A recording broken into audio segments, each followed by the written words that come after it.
तो last video में हमने आपके साथ यूनिफॉर्म सर्कुलर मोशन और सेंट्रीपिटल फोर्स के बारे में डिस्कस किया, उसके एग्जांपल्स बताए। इस वीडियो में हम सेंट्रीफ्यूगल फोर्स के बारे में बात करेंगे। किसके बारे में बात करेंगे? सेंट्रीफ्यूगल फोर्स के बारे में बात करेंगे। देखो, what is a centrifugal force? Centrifugal force क्या होता है? पहले हम आपकी किताब का डेकोरम कंप्लीट करते हैं। सेंट्रीफ्यूगल फोर्स, अ फोर्स अज्यूम्ड। ये क्या है भाई? अज्यूम्ड फोर्स है। अ फोर्स अज्यूम्ड, फिर मैं इसे आपको अपनी लैंग्वेज में समझाऊंगा। A force assumed by an observer, by an observer moving, by an observer moving with the body, with the body। ठीक है। A force assume by an observer with the body to be acting, to be acting on the body, to be acting on the body, directed away from the center, to be acting on the body in a direction away from the center of the circular track, in a direction away from the center of circular track. Circular track is known as centrifugal force, is known as centrifugal force। इसे हम centrifugal force कहते हैं, is known as centrifugal force. अच्छा, इसको मैं बहुत अच्छे से समझाऊं इससे पहले मैं तुमसे एक प्रैक्टिकल बात करना चाहूंगा। एक ट्रेन है, एक प्लेटफॉर्म पे रुकी हुई है। उस ट्रेन में एक बच्चा बैठा हुआ है, सामने वाली सीट पर एक अंकल जी बैठे हुए हैं। प्लेटफॉर्म पर एक और बंदा है जो उस ट्रेन की खिड़की में से बच्चे को देख रहा है। ठीक है, सिचुएशन को समझ लीजिए। ये कॉन्सेप्ट है एडवांस लेवल पर, लेकिन आप इसको समझ लीजिए। तो बच्चा ट्रेन के अंदर बैठा हुआ है, वो बॉल को उछाल रहा है, बार बार बॉल को ऊपर नीचे उछाल रहा है।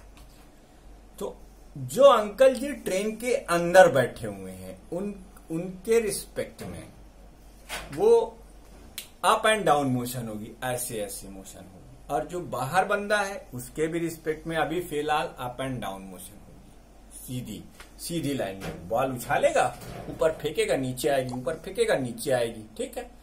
अब सिग्नल ग्रीन हुआ, ट्रेन चल पड़ी।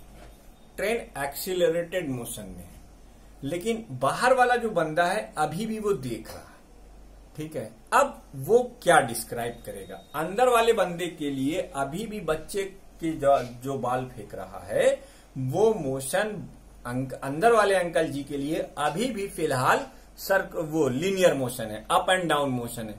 लेकिन जो बाहर वाला बंदा है उसके रिस्पेक्ट में अब चूंकि ट्रेन मूवमेंट में आ गई, तो वही लीनियर मोशन वो डिस्क्राइब करेगा कुछ इस तरीके से। मेरे मार्कर की डायरेक्शन को देखिएगा, कुछ इस तरीके से। लीजिए साहब, एक ही मोशन है, एक ही करने वाला है, यानी बच्चा फेंक रहा है बॉल और वो वही कैच कर रहा है।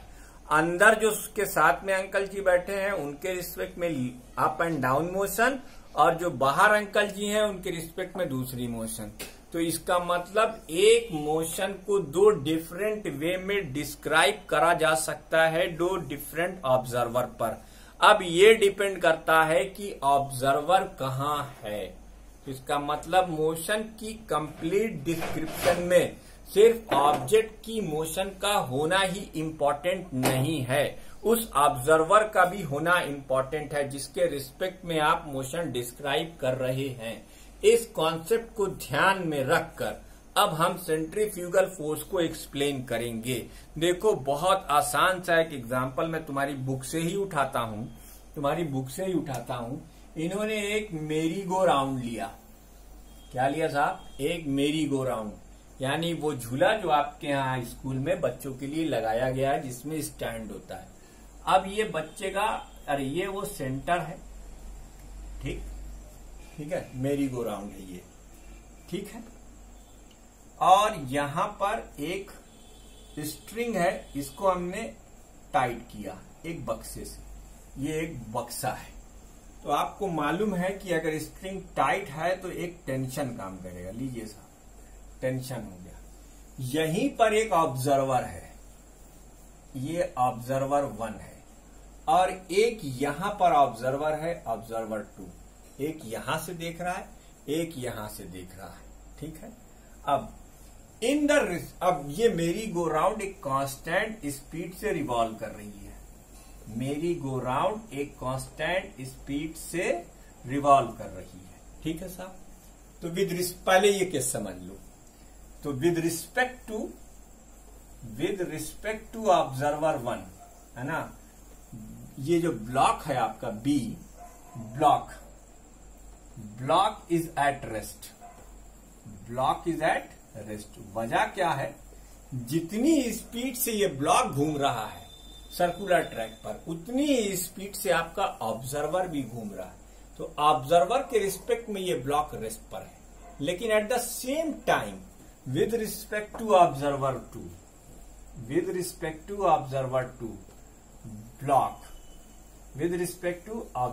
2, block is moving with constant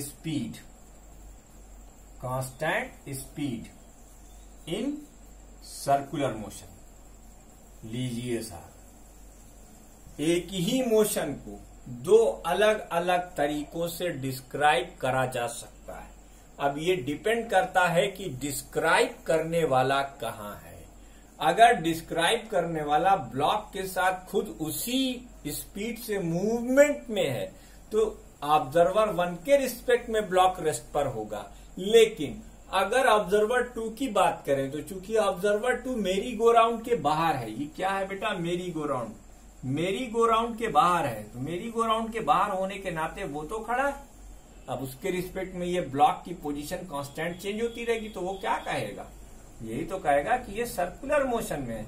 क्या इसमें से तो अगर आप कहें नहीं एक सही एक गलत, जी नहीं, यहां दोनों ही सही है। दोनों ही क्यों सही है, क्योंकि कि ये अपने रेफरेंस फ्रेम में देख रहा है, ये अपने रेफरेंस फ्रेम में देख रहा है। इसके रिस्पेक्ट में रेस्ट पर इसलिए है क्योंकि इसकी और इसकी रिलेटिव वेलोसिटी 0 है, अर्थात जिस वेलोसिटी से ब्लॉक मूव कर रहा है उसी वेलोसिटी से ऑब्जेक्ट भी मूव कर रहा है। जबकि ये रेस्ट पर है और इसके रिस्पेक्ट में सिर्फ ये ब्लॉक मूव कर रहा है, तो जब वो ब्लॉक की मोशन को डिस्क्राइब करेगा तो वो यही कहेगा कि भाई ये सर्कुलर ट्रैक पे घूम रहा है और ये सही भी है। लेकिन इसके रिस्पेक्ट में ये सही है कि ये कहे कि भाई ब्लॉक मेरे रिस्पेक्ट में रेस्ट पे है। जैसे कि मान लो ये जो दूरी है, जब ब्लॉक कभी यहां आ जाए, मान लो इसी में ब्लॉक कभी यहां आ जाए तो ब्लॉक यहां आ गया, तो बेटा ये भी तो घूम के यहां आ जाएगा ऑब्जर्वर। ये इसकी पोजीशन 1 हो गई, ये इसकी पोजीशन 2 हो गई, और ये ब्लॉक की पोजीशन हटाओ इसको जरा से यहां से। अब मेरी गो राउंड तो तुम समझ ही गए हो, हैं, तो ये ब्लॉक यहां आ गया, तो ये ऑब्जर्वर की पोजीशन नंबर 1 थी, पोजीशन 1, और ये पोजीशन 2। तो देखो जितनी दूरी से ब्लॉक मूव करा उतनी ही दूरी से आपका ये भी मूव कर गया।